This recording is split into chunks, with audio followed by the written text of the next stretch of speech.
매일 아침 할 수 있는 가장 단순한 행동이 뱃살을 빼는데 가장 강력한 효과를 발휘한다면 어떨까요? 비싼 헬스장 회원권도, 값비싼 영양제도, 복잡한 식단도 필요 없습니다. 그저 일은 아침에 고요하고 맑은 공기 속에서 운동화를 신은 여러분 자신만 있으면 됩니다. 너무 간단해서 오히려 어이가 없을 정도죠. 하지만 정말 흥미로운 사실이 있습니다. 수많은 사람들이 뱃살을 빼기 위해 수년간 칼로리를 줄이고 윗몸 일으키기를 하고 숨이 턱에 차도록 격렬한 운동을 해왔습니다. 그럼에도 불구하고 배 주변에 붙은 완고한 지방은 꿈쩍도 하지 않죠. 그 이유는 걷기라는 행위 자체가 아니라 걷는 시간이라는 아주 평범한 사실 속에 숨어 있을지도 모릅니다. 아침 식사 전, 첫걸음을 내디딜 때 우리 몸속에서 일어나는 일은 하루 중 다른 어떤 시간에 일어나는 생물학적 과정과 완전히 다르기 때문입니다. 이 글을 다 읽고 나면 여러분은 그 과정을 완벽하게 이해하게 될 것이고 체지방 감량에 대한 생각 자체가 완전히 바뀌게 될 것입니다. 다이어트를 해본 사람이라면 누구나 겪어봤을 이야기부터 시작해 보겠습니다. 여러분은 모든 것을 올바르게 하고 있습니다. 적게 먹고 더 많이 움직이죠. 어쩌면 정크푸드를 완전히 끊었을 수도 있습니다. 그리고 실제로 얼굴, 팔, 다리의 살은 빠집니다. 하지만 뱃살은 마치 여러분의 노력을 비웃기라도 하듯 그 자리에 고집스럽고 짜증나게 버티고 있습니다.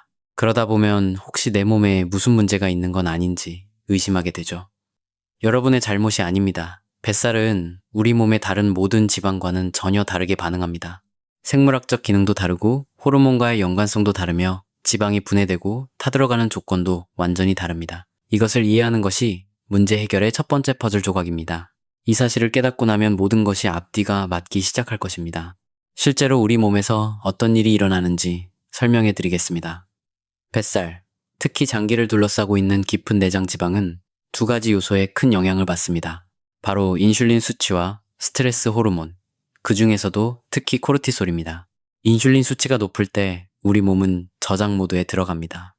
음식에서 얻은 에너지를 나중을 위해 가장 좋아하는 저장소인 복부 주변에 차곡차곡 쌓아두는 것이죠. 하루 종일 간식을 먹거나 단 음료를 달고 살거나 혹은 식사를 자주 그리고 많이 하는 사람들이 다른 곳보다 유독 뱃살이 빨리 찌는 이유가 바로 이 때문입니다. 무언가를 먹을 때마다 인슐린은 상승하고 인슐린이 계속해서 높은 상태를 유지하면 지방 세포의 문은 굳게 닫혀버립니다. 우리 몸이 에너지를 얻기 위해 저장된 지방에 접근하는 것 자체가 물리적으로 불가능해지는 것입니다. 인슐린이 높을 때는 운동을 아무리 많이 해도 소용이 없습니다. 인슐린이 올라가 있으면 지방 연소는 억제됩니다. 이것은 의지력의 문제가 아니라 순수한 생화학적 반응입니다. 자, 이제 아침 공복 걷기가 등장할 차례입니다. 그리고 여기서부터 정말 흥미로운 일이 벌어집니다. 밤새 푹 자고 아침에 일어났을 때 여러분의 몸은 이미 8시간에서 10시간 정도 공복 상태를 유지한 후입니다. 마지막으로 식사한 지 꽤 오랜 시간이 지났죠. 인슐린 수치는 하루 중 가장 낮은 상태로 자연스럽게 떨어져 있습니다. 우리 몸이 빠른 에너지를 위해 근육과 간에 저장해두는 당분인 글리코겐 저장량도 어느 정도 비어져 있습니다.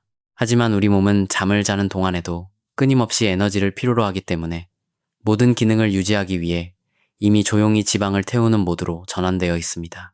즉, 여러분은 아침에 눈을 뜨자마자 지방을 태우기에 가장 완벽하게 준비된 대사 상태를 맞이하게 되는 것입니다. 이것은 여러분이 억지로 노력해서 얻어낸 것이 아닙니다. 여러분의 몸이 밤새 자동으로 만들어낸 결과죠. 중요한 것은 이 상태를 어떻게 활용하느냐입니다. 만약 일어나자마자 아침을 먹는다면 아무리 작고 건강한 음식이라도 인슐린은 상승합니다. 그러면 몸은 즉시 새로 들어온 음식을 에너지로 쓰기 위해 태세를 전환합니다. 지방이 타는 창문이 닫혀버리는 것이죠. 우리 몸이 스스로 알아서 하고 있던 과정을 여러분이 중간에 끊어버린 셈이 됩니다. 하지만 밥을 먹는 대신 밖으로 나가 걷기 시작하면 놀라운 일이 벌어집니다. 연료를 찾고 있던 우리 몸은 사용 가능한 당분이 거의 없다는 것을 알아채고 곧바로 저장된 지방으로 관심을 돌립니다. 그리고 인슐린이 여전히 낮기 때문에 지방세포의 문은 활짝 열려 있습니다. 식사 후에는 불가능했던 방식, 즉 저장된 지방에 직접 접근해서 태우는 과정이 드디어 시작되는 것입니다. 여기서 가장 중요한 점이 있습니다. 평소에는 그토록 빼기 힘들었던 뱃살이 인슐린이 낮은 이 공복 상태에서는 훨씬 더 쉽게 접근할 수 있는 만만한 지방으로 변한다는 것입니다.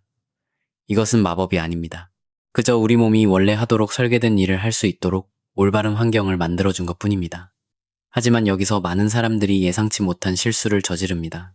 수많은 사람들이 아침 걷기를 시도하고도 효과를 보지 못하는 이유가 바로 이것입니다. 그들은 이 놀라운 과정이 시작되기도 전에 무의식적으로 모든 스위치를 꺼버립니다.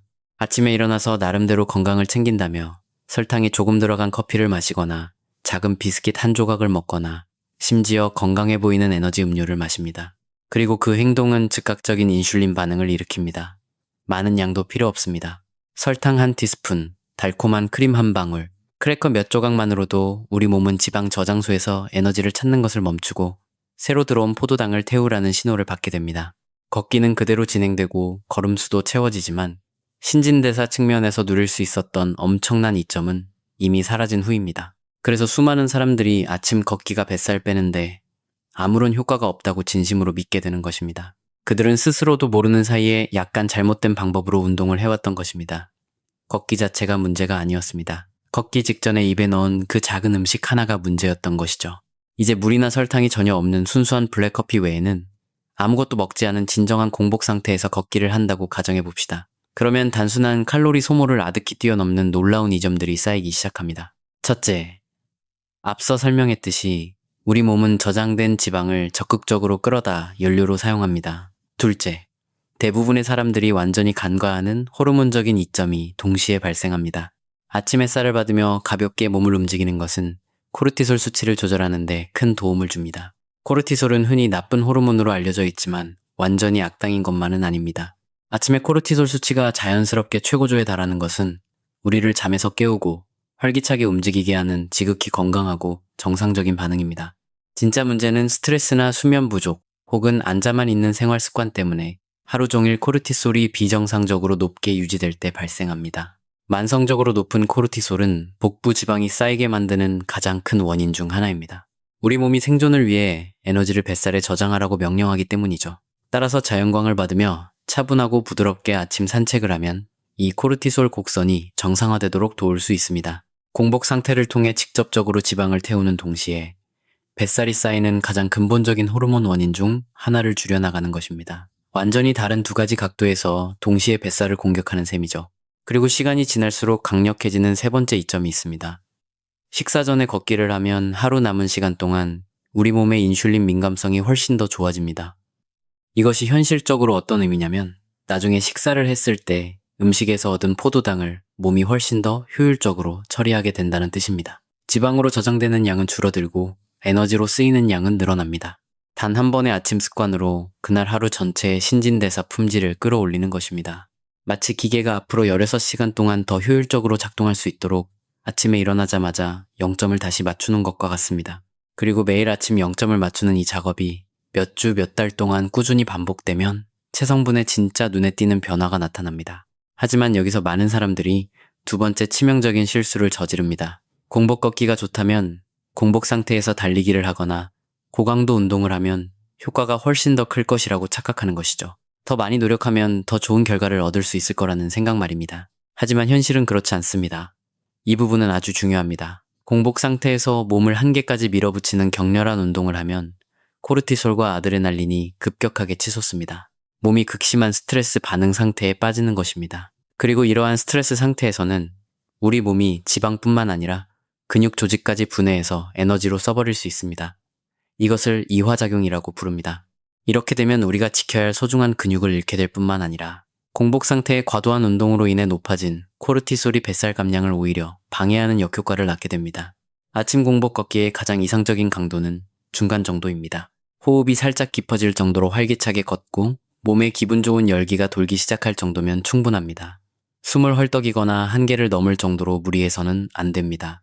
옆 사람과 대화는 나눌 수 있지만 노래를 부르기에는 숨이 찬 정도의 속도, 바로 거기가 완벽한 지점입니다. 그 지점이 바로 전체 과정을 망치는 스트레스 호르몬을 자극하지 않으면서도 우리 몸이 가장 효율적으로 지방을 태우는 구간입니다. 그렇다면 뱃살을 빼는 데 의미 있는 변화를 만들려면 얼마나 걸어야 할까요? 여기서부터는 현실적인 기대치가 필요합니다. 걷기 시작하고 처음 10에서 15분 동안은 혈액 속에 남아있는 약간의 포도당을 태우는데 주로 쓰입니다. 이 초기 시간이 지나고 나서야 비로소 우리 몸은 지방 저장소에서 에너지를 본격적으로 끌어다 쓰기 시작합니다. 5분이나 10분 정도 걷는 것이 안 하는 것보다는 낫겠지만 이 습관이 가진 지방 연소의 잠재력을 완전히 끌어내지 못하는 이유가 바로 이것입니다. 수많은 연구와 실제 경험들이 일관되게 가리키는 가장 완벽한 시간은 30에서 45분 사이입니다. 몸이 본격적인 지방연소 모드로 전환되기에 충분히 길면서도 스스로를 완전히 지치게 만들지 않고 매일 아침 지속할 수 있을 만큼 적당히 짧은 시간이죠. 만약 이 습관을 처음 시작한다면 20분부터 시작해서 천천히 늘려가 보세요. 며칠 동안 완벽하게 해내는 것보다 매일매일 꾸준히 하는 것이 무조건 더 낫습니다.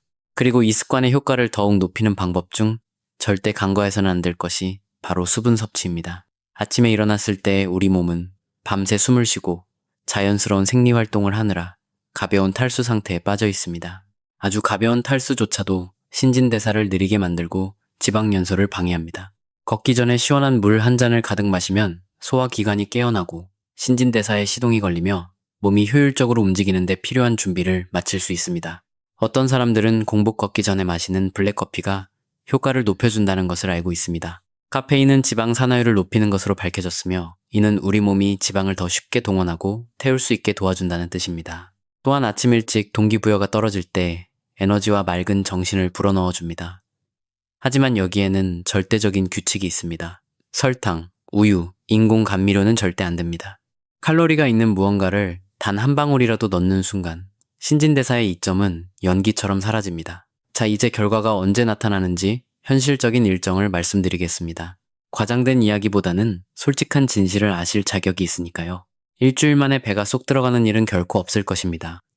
2주가 지나도 극적인 변화는 보이지 않을 확률이 높습니다. 지방 감량은 느리고 꾸준하며 누적되는 과정입니다. 몰아치는 파도라기보다는 천천히 이동하는 거대한 빙하에 가깝죠. 하지만 꾸준히 지속한다면 대략 3에서 4주차 즈음에 뭔가 달라졌다는 것을 느끼게 될 것입니다. 허리둘레의 느낌이 미묘하게 달라집니다. 옷을 입었을 때 핏이 전과 다르게 느껴지기 시작합니다. 배의 부기가 빠지고 훨씬 탄탄해진 기분이 들 것입니다. 6에서 8주가 지나면 주변 사람들이 먼저 그 변화를 알아채기 시작합니다. 그리고 3에서 4개월 동안 매일 꾸준히 지속하면 누구도 부인할 수 없는 놀라운 변화가 완성됩니다. 이 방법이 장기적으로 성공하는 이유는 단 한 번의 산책이 엄청난 양의 지방을 태우기 때문이 아닙니다. 이 작은 습관이 복리처럼 쌓이기 때문입니다. 매일 아침 공복으로 걸을 때마다 여러분은 뱃살이라는 거대한 저장소에서 조금씩 에너지를 인출해 쓰는 것입니다. 매일 아주 조금씩 인슐린 민감성을 향상시킵니다. 매일 아주 조금씩 코르티솔 곡선을 낮춰줍니다. 매일 아주 조금씩 신진대사를 끌어올립니다. 이 개별적인 효과들 하나하나는 결코 극적이지 않습니다. 하지만 이것들이 몇 달 동안 매일 아침 겹겹이 쌓이면 그 누적된 결과는 실로 엄청납니다. 마지막으로 모든 것을 하나로 묶어주는 가장 중요한 사실 하나를 덧붙이겠습니다. 아침 공복 걷기는 적당히 건강한 식습관, 충분한 수면, 그리고 스트레스 관리가 이루어지는 일상 속에서 가장 빛을 발합니다. 가공식품으로 가득 찬 식단과 불면증에 시달리는 밤을 마법처럼 지워버리는 만능 열쇠는 아닙니다.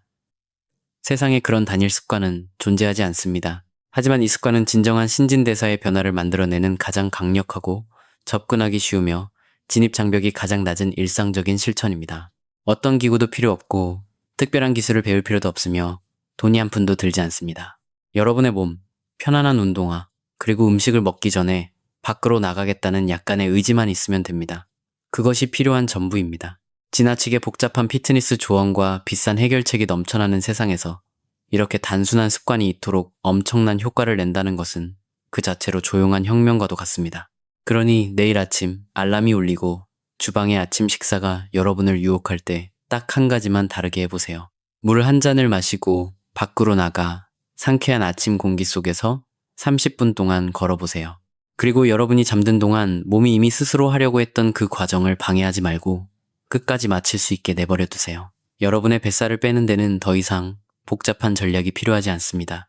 그저 우리 몸이 원래 하려던 과정을 중간에 끊지 않는 것, 그것만이 필요할 뿐입니다. 여러분의 몸은 이미 뱃살을 빼는 방법을 완벽하게 알고 있습니다.